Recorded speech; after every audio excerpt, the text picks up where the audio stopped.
All right, another video book review. This one is for Rascor Planes, or the Rascor Planes by Phil Tucker, the second in the Immortal Great Souls series. You know, Bastion was the first one, and if you saw the first review, I thought Bastion was just such a great book, one of the best of the year so far. I really enjoyed it. It's just so unique. The magic, as I guess as you could easily describe it, system was really interesting and unique, and I thought the characters themselves were really fleshed out. And this one, Rascor Planes, kind of continues that journey and continues, you know, the character progression and that magic system, the path through the levels as the character gets progressively stronger and stronger, and you open up the doors to all these different you know, powers that feel earned, but you know, you're excited to see what actually is coming out of it. It's really cool. And I thought it was kind of slow in the beginning. It felt a little bit slow because I think it was designed to be that way. And you had the main character who in the beginning, all it was obstacles, obstacles, and our character getting over the obstacles and the sacrifices that were made to do that and overcoming all those odds. And in this one, it's constantly stressed in the beginning how great he is, how great he was for overcoming those obstacles and all of it, right? And it gets old and tiring, and it's designed to be that way. And not only is, you know, it lulling our main character into a false sense of security with his I guess his progression, and so his progression slows down because there's no obstacles are in his way, really, no big ones. And then the characters who are around him, some of them who have relied on his I guess his passion and his drive, they don't see it anymore because he doesn't have those obstacles in his way.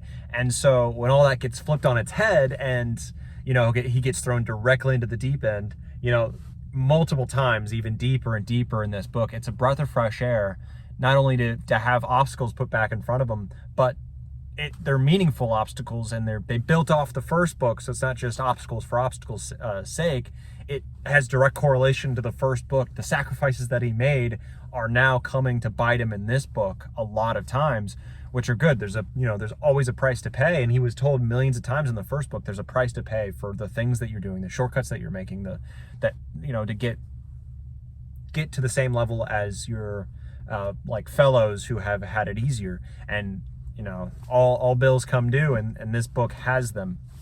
So I thought that was an interesting way of doing that, of setting up that narrative.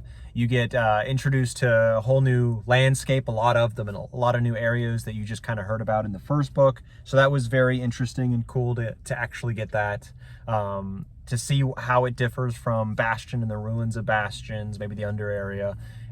But it's just really cool to get the characters, even side characters, who are building and building and building, and then all these things that are getting flipped on their head, the narratives that are getting flipped on their head in a really good way. I thought that was great. So in a character way, really good. The plot way, I really liked it as well. So that also knocked it out of the park.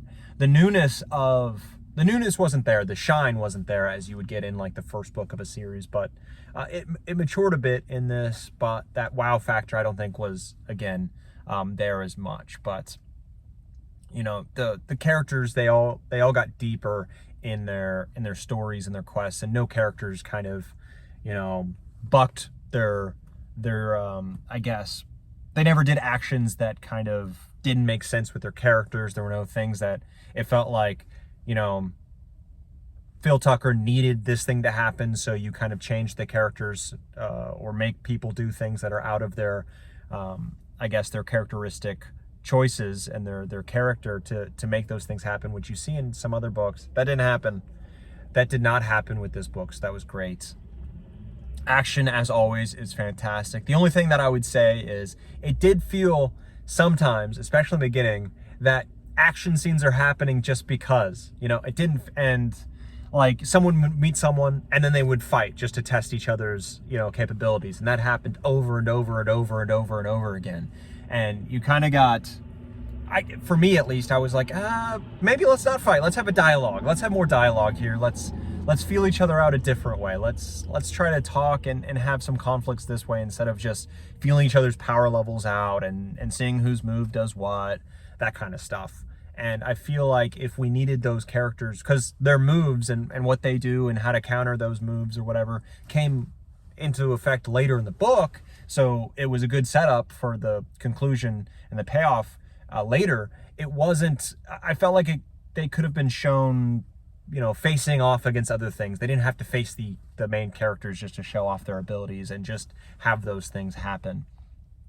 Yeah, but yeah, other than that, it was a really good follow-up to Bastion. I think in a lot of ways it surpassed Bastion in its just complexity and its motivation. I felt like way more motivated in this book to continue forward than I did with Bastion. It felt faster and better paced than Bastion as well. So I felt like it was a good follow-up there. And the only thing I feel like didn't pay off, it wasn't as good as Bastion, was just the shine factor, like I mentioned before. But everything else, I think, was better in this book than in Bastion. Leonis and Lianchi didn't have as big of a role in this, I'd say.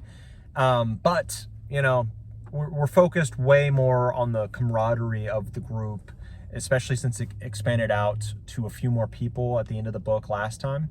So you kind of have a different group of characters, like the dynamic is a little bit different.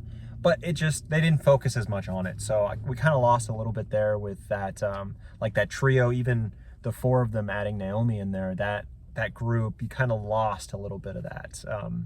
But that's all right. And with things happening in the book, I don't think we'll ever get back to that with Bastion.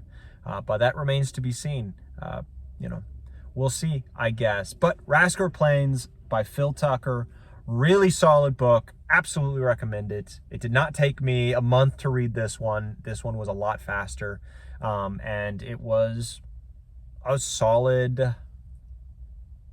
I gave Bastion, probably like a 9 out of 10. Then I would have to give this one probably... In my heart, though, now that I'm thinking about them, you know, I'm giving them high 8s, I think. So I would give Bastion probably an 8, and I'd give this one an 8-9. Yeah, that feels right. That feels right. 8-8, 8-9 territory. But you can't retroactively change things sometimes, but I'll try to remember that. I don't have like a spreadsheet or something, but I really should. By the time I make my end of the year lists of good and bad, it's kind of just going to be a vibe, I think, unless I'm really like, but which one was which? Okay, I'll go check my review to see kind of the point scale. But really, by the end, it's going to be not only then and how great it was when I reviewed the book and felt the most about it, I have the most recollection of my feelings then, obviously, like now.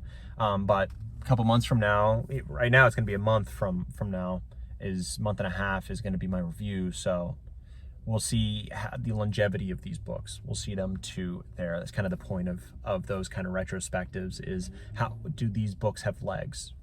And majority of the time they do. So it's, you know it, you read enough books, you know what's going to last, what's not going to last. And I think the Bastion series, the Immortal Great Souls has a bit of a lasting factor for sure, but not as much as, let's say, maybe a Beyond Redemption is going to have more legs than a Bastion.